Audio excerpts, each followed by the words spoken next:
ಹೆಬ್ಬಳಲು Shri Chakramata YouTube channel ವೀಕ್ಷಕರಿಗೆ ನನ್ನ ಹೃತ್ಪೂರ್ವಕ ನಮಸ್ಕಾರಗಳು.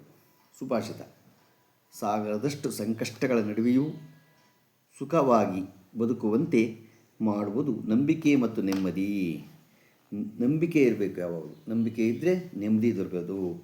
ನಂಬಿಕೆನೇ ಇಲ್ಲದೆ ಹೋದರೆ ನೆಮ್ಮದಿಯಾಗಿ ಬರುತ್ತೆ ಅಲ್ವಾ? ನಂಬಿಕೆ ಉಳಿಸ್ಕೋಬೇಕು. ಯಾವತ್ತೂ ಎಲ್ಲಿಯೇ ಹೋದರೂ ನಾವು ನಂಬಿಕೆ ಉಳಿಸ್ಕೊಂಡಾಗ ನಾವು ನೆಮ್ಮದಿಯಾಗೇ ಇರ್ಬೋದು. ಇವತ್ತು ದಿನಪಂಚಾಂಗಕ್ಕಿಂತ ಮುಂಚೆ ತಿರುಪತಿನಲ್ಲಿ ನಾವು ಮೆಟ್ಲು ಹತ್ತು ಹೋಗ್ಬೇಕಾದ್ರೆ ಎಷ್ಟು ದೂರ ಆಗುತ್ತೆ, ಅಲ್ಲಿ ತಿರುಪತಿನಲ್ಲಿ ಏನೇನು ನೋಡ್ಬೋದು ಸ್ಥಳಗಳನ್ನ ಅನ್ನೋದನ್ನು ತಿಳ್ಕೊಳ್ಳೋಣ. ಶ್ರೀವಾರಿ ಮೆಟ್ಟಲು ಮಾರ್ಗ ಚಂದ್ರಗಿರಿ ಸಮೀಪವಿದ್ದು ಸುಮಾರು 2388 ಮೆಟ್ಟಲುಗಳನ್ನು ಹೊಂದಿದೆ. ಇದು ಅಲಿಪಿರಿಗಿಂತ ಚಿಕ್ಕದಾದ ಮಾರ್ಗದಲ್ಲಿ ಹೋಗಬೇಕು ಅಂದರೆ ನಾವು ಈ ಇದರಲ್ಲಿ ಹೋಗಬೇಕು. ಎಲ್ಲಿ?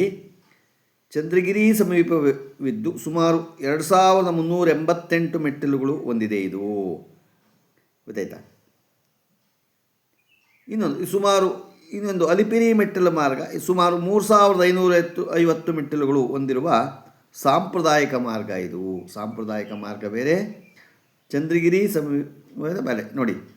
ಇದು 3000 ಸಾಂಪ್ರದಾಯಿಕದಲ್ಲಿ 3550 ಮೆಟ್ಟುಗಳಿದೆ. ಇದರಲ್ಲಿ ಚಂದ್ರಗಿರಿ ಸಮೀಪದಲ್ಲಿ 2388 ಇದೆ. ನೀವು ಯಾವ ಮಾರ್ಗದಲ್ಲಿ ಬೇಕಾದರೂ ಅಲ್ಲಿಗೆ ಬೆಟ್ಟ ಹತ್ಕೊಂಡು ಹೋಗ್ಬೋದು.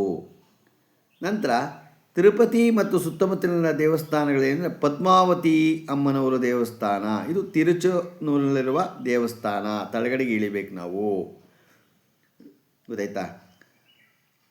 ಈ ಪದ್ಮಾವತಿ ಅರ್ಪಿತವಾಗಿದೆ. ಗೋವಿಂದರಾಜಸ್ವಾಮಿ ದೇವಸ್ಥಾನ.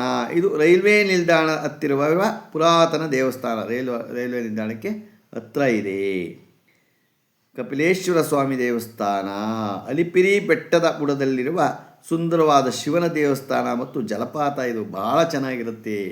ಅಲ್ಲಿ ನಿಂತ್ಕೊಂಡು ಸ್ನಾನ ಮಾಡೋದಕ್ಕೆ ಭಾಳ ಸೊಗಸಾಗಿರುತ್ತೆ. ಅಲ್ಲಿ ಶಿವನ ದೇವಸ್ಥಾನವೂ ಇದೆ, ಭಾಳ ಸೊಗಸಾಗಿದೆ.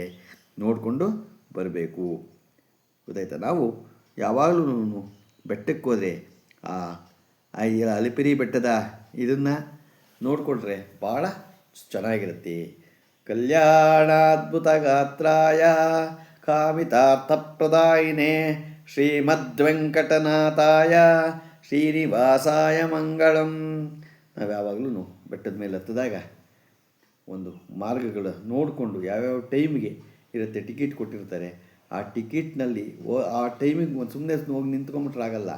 ಆ ಟೈಮಿಗೆ ಹೇಳಿರ್ತಾರಲ್ಲ, ಅದಕ್ಕಿಂತ ಒಂದು ಅರ್ಧ ಗಂಟೆ ಮುಂಚೆ ಹೋಗಿ ನಿಂತ್ಕೊಂಡಾಗ ನಾವು ತಲುಪೋದು. ಇಲ್ಲ ಅಂದರೆ ಸುಮ್ಮನೆ ಜಾಸ್ತಿ ವ್ಯರ್ಥ ಅಲ್ಲಿ ನಿಂತಿರಬೇಕಾಗತ್ತೆ, ಗೊತ್ತಾಯ್ತಾ? ಒಂದೊಂದು ಸರಿ ನಾವು ಈ ಭಾನುವಾರ ರಜೆ ದಿನಗಳಲ್ಲಿ ಹೋದರೆ ಸಿಕ್ಕಾಪಟ್ಟೆ ಜನ ಇರ್ತಾರೆ. ಬೇರೆ ದಿನಗಳು ಆದರೆ ಸ್ವಲ್ಪ ಕಡಿಮೆ ಇರ್ತಾರೆ. ಈ ಮಂಗಳವಾರ ಶುಕ್ರವಾರನೂ ಜಾಸ್ತಿ ಇದೆ, ಯಾಕೆಂದರೆ ಅಭಿಷೇಕ ಇರೋದ್ರಿಂದ ಸಿಕ್ಕಾಪಟ್ಟೆ ಜನ ಇರ್ತಾರೆ. ತಿರುಪತಿನಲ್ಲಿ ದಿನ ಅಲ್ಲಿ ಜಾತ್ರೆನೇ, ಗೊತ್ತಾಯ್ತಾ? ಅದರಿಂದ ನಾವು ಭಗವಂತನ ನೋಡಬೇಕು ಅಂದರೆ, ಸರಿಯಾಗಿ ಒಂದು ಸ್ವಲ್ಪ ನೋಡ್ಕೋಬೇಕು ಅಂದರೆ ಬೇರೆ ದಿನಗಳಲ್ಲಿ ಹೋಗಿ. ರಜಾ ದಿನಗಳಲ್ಲಿ ಹೋದರೆ ಖಂಡಿತ ಕಷ್ಟ. ಬೇರೆ ದಿನಗಳಲ್ಲಿ ಹೋಗಿ ಭಗವಂತನ ದರ್ಶನ ಮಾಡ್ಕೊಂಬನ್ನಿ. ಇವತ್ತು ನಾವು ದಿನಪಂಚಾಂಗವನ್ನು ತಿಳ್ಕೊಳ್ಳೋಣ. ದಿನಾಂಕ 4/6/2026 ಗುರುವಾರ, ಶ್ರೀ ಪರಾಭನಾಮ ಸಂವತ್ಸರ, ಉತ್ತರಾಯಣ, ಅಧಿಕ ಜ್ಯೇಷ್ಠ, ತಿಥಿ ಚೌತಿ, ರಾತ್ರಿ 7:59, ನಕ್ಷತ್ರ ಉತ್ತರಾಷಾಢ, ಹಗಲು 12:47, ಮಳೆ ರೋಹಿಣಿ, 3ನೇ ಪಾದ. ಆಮೇಲೆ ಕಾಳಹಸ್ತಿನೂ ಇದೆ ಅಲ್ಲಿ ಹತ್ರದಲ್ಲೇ. ಕಾಳಹಸ್ತೇಶ್ವರ ಭಾಳ ಚೆನ್ನಾಗಿದೆ, ಮುದ್ದಾಗಿದೆ, ನೋಡ್ಕೊಂಬನ್ನಿ. ಇವತ್ತು ಸಂಕಷ್ಟಾರ ಗಣಪತಿ ವ್ರತ ಇದೆ. ಗಣಪತಿ ದೇವಸ್ಥಾನಕ್ಕೆ ಹೋಗಿ ನೀವು ಗಣೇಶನಿಗೆ ಏನು ಬೇಕೋ ಕೇಳ್ಕೊಡಿ, ಆಗತ್ತೆ. ಗಣಾನಾನ್ತ್ವಾ ಗಣಪತಿಂ ಹವಾಮೇ ಕವಿಂ ಕವೀನಾಪಮಶ್ರವಸ್ತಮಂ ಜ್ಯೇಷ್ಠರಾಜಂ ಬ್ರಹ್ಮಣಸ್ಪತ ಅನುಶೃಣ್ವನ್ನೋತಿಭಿಸ್ಸೀದ ಸಾಧನಂ.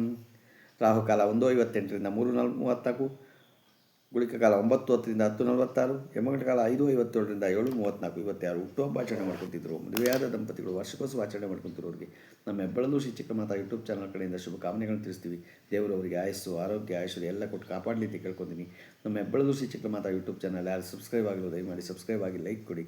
ನಿಮ್ಮದೇ ಆಗಿರೋದ್ರಿಂದ ನಮ್ಮ ಲಿಂಕನ್ನು ಬೇರೆ ಫಾಲೋ ಮಾಡಿ. ಇದರಲ್ಲಿ ಏನಾದ್ರು ತಪ್ಪುಗಳು ಕಂಡು ಬಂದಲ್ಲಿ ನಮ್ಮ ಕಾಮೆಂಟ್ಸ್ ಬಾಕ್ಸಲ್ಲಿ ಹಾಕಿ ತಿದ್ಕೊತೀರಿ. ನಮಸ್ಕಾರಗಳು.